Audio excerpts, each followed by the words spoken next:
Oguri Cap is one of the easiest Uma to train in Umamusume. The fact that you're here means that you really need the help. Don't worry, in this video, I will help you learn how you can make your Oguri Cap happy and get an A tier with her. Not just any A tier, but an A tier that will destroy other Umas. With that, enough yapping and let's start the video.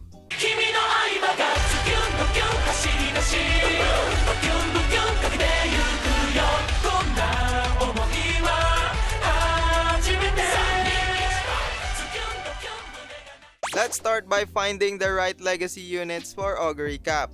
To see this, we need to find an Uma who can amplify the speed, stamina, and power of Oguri Cap because we'll be needing a lot of those stats. You can go to Game Tora to see which Umas has a high affinity level with Oguri. I don't really care who you choose as long as they're on the top 10 of Game Tora.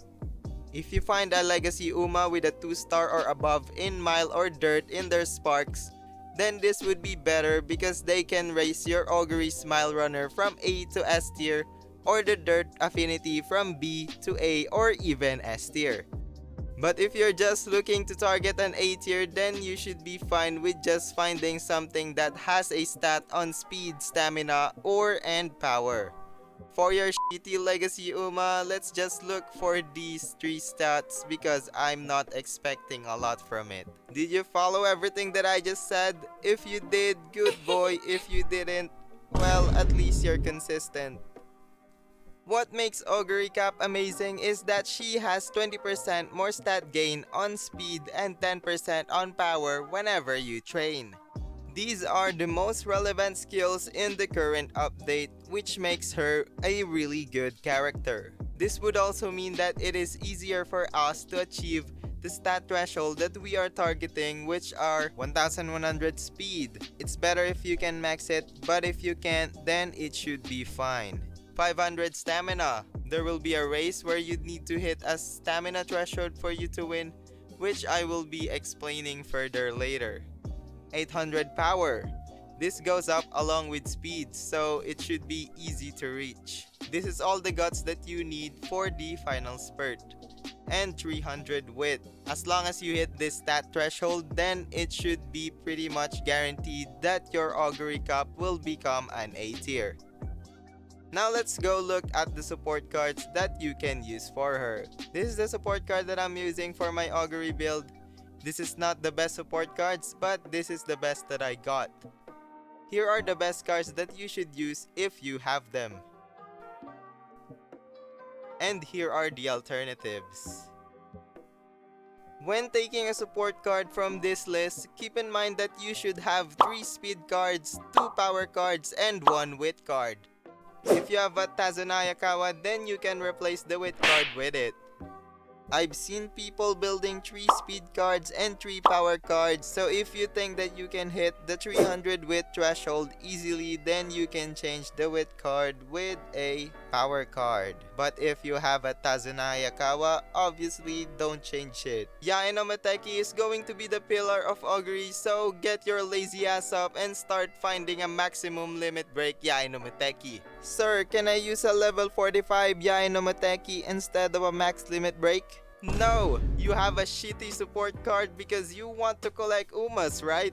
So the least that you can do is to borrow a max limit break Yae no Moteki to salvage your account. Sir, what if I already have a Yae no Moteki? Slap yourself across the face and use that card and borrow another max limit break card from my recommended cards. Why did I tell you to slap yourself?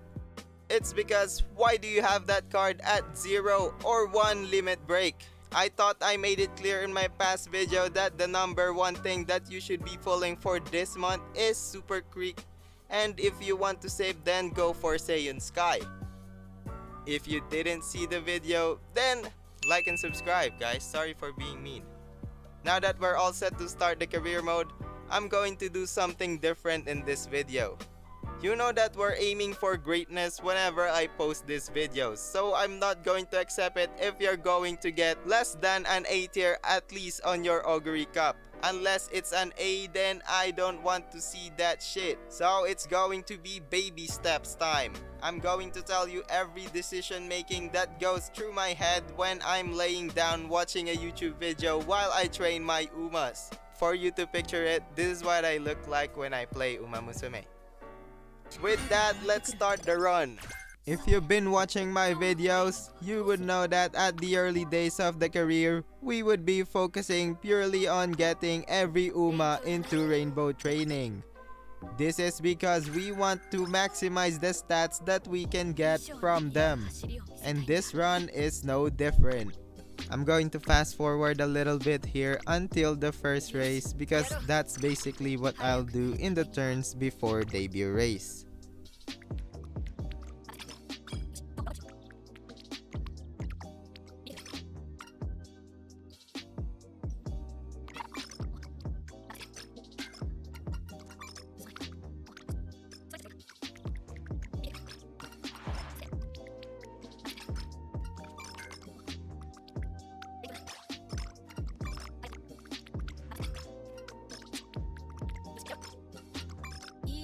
In the first race, we're not taking any skills because we're going to easily win it.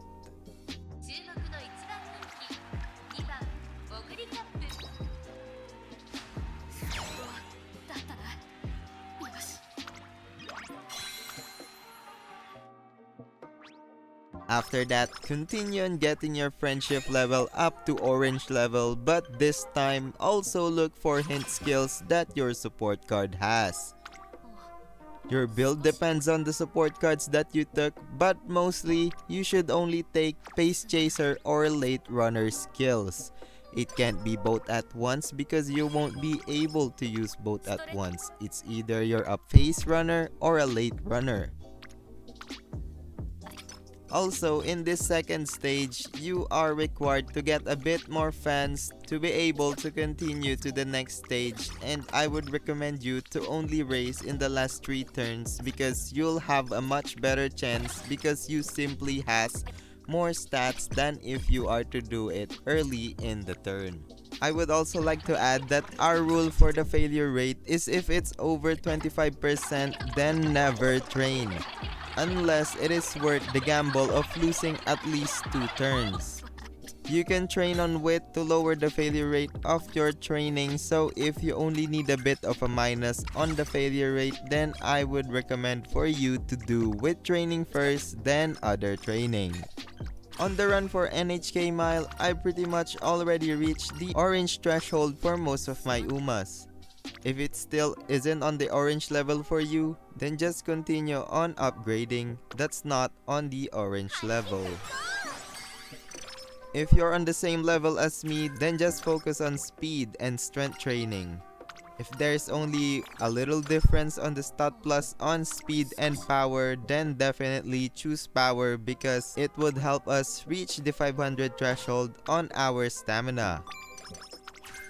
This third part of NHK run on Oguri's career should be pretty easy because we specialize on this track, so just focus on what I've just said.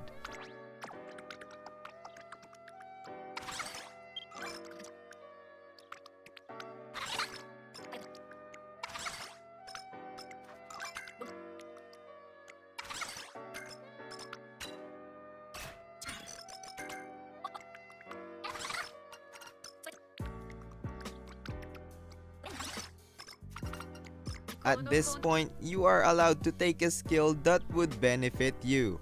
I would recommend to get a gold skill that you can use if there's already one, but if there's not, just make sure that the skill that you're getting either has no track requirements, or if it has, then it should be a track requirement for Mile. Also, remember that you are choosing your path whenever you pick your skill. Either you want to be a pace chaser or a late runner, depending on the requirement of the skill that you choose. I will stress this again, you can only be one. Either you're a late runner or a pace chaser, depending on the skills that you use. In this fourth run, this should also be pretty easy just like the last one, since again we specialize on Mile.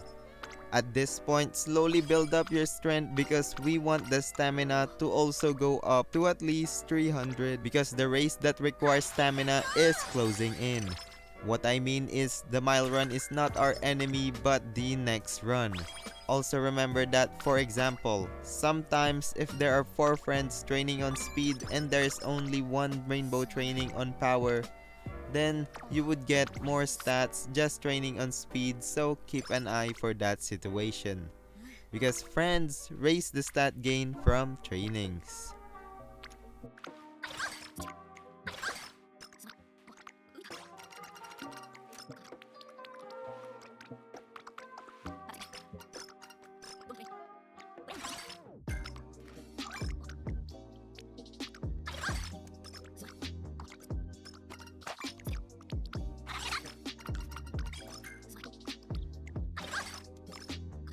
Okay, I hope RNGesus don't F you up in this race because he certainly F me up on this run. I even took a gold skill to make sure that I would get the win.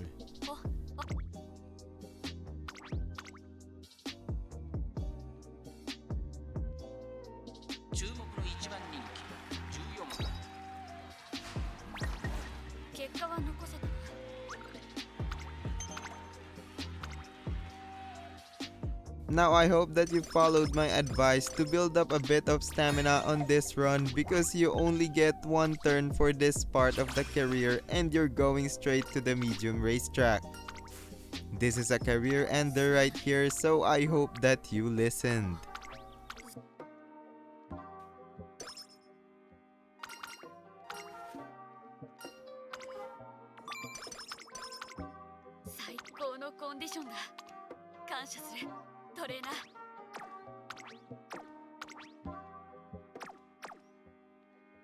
I changed to late runner for this part of the race because it requires less stamina for late runners when running on longer tracks than pace chasers. This is because we have a low number of stamina and we want to conserve our energy.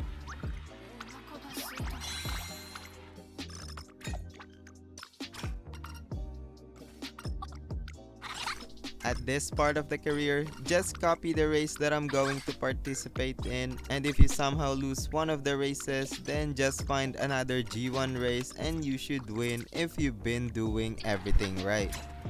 Or if you don't want to copy mine, just schedule the ones that are running on G1 mile races because we're going to have a hard time on medium and up.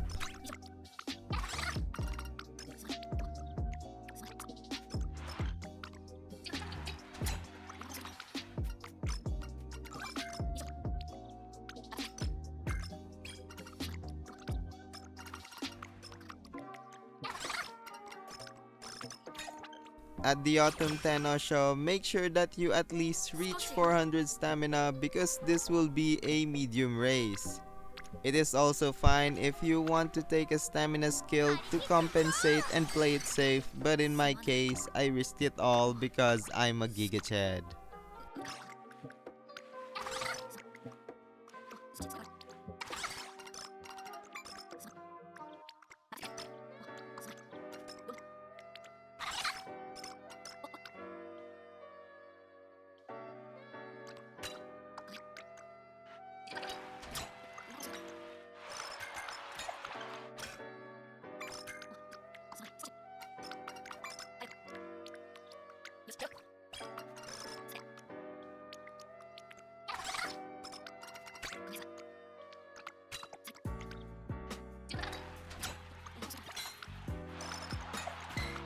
At the Ura Finale stage, just focus on the stats that are still not in our threshold, which I will repeat conveniently for you. It's 1100 speed, or it's infinitely better if it's max, 500 stamina, 800 power, 300 guts, and 300 wit. Don't be afraid to train with wit at this part of the race to get a little boost of energy if you need it, so that you don't have to rest in the next turn.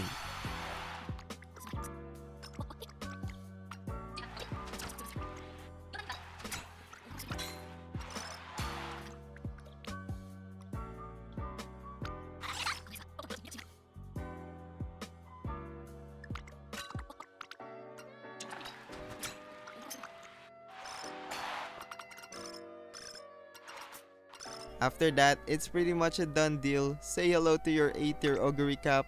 And if you fail to do it, just try again because you probably got cursed by RNG says. And in the case that that really happened, then let's curse the game together. 3, 2, 1. Curse you, umamusume. What? You think I was actually going to curse? I'm getting demonetized for you. Lastly, you know the tradition. Let's make sure that this build can square up with the others in team trials.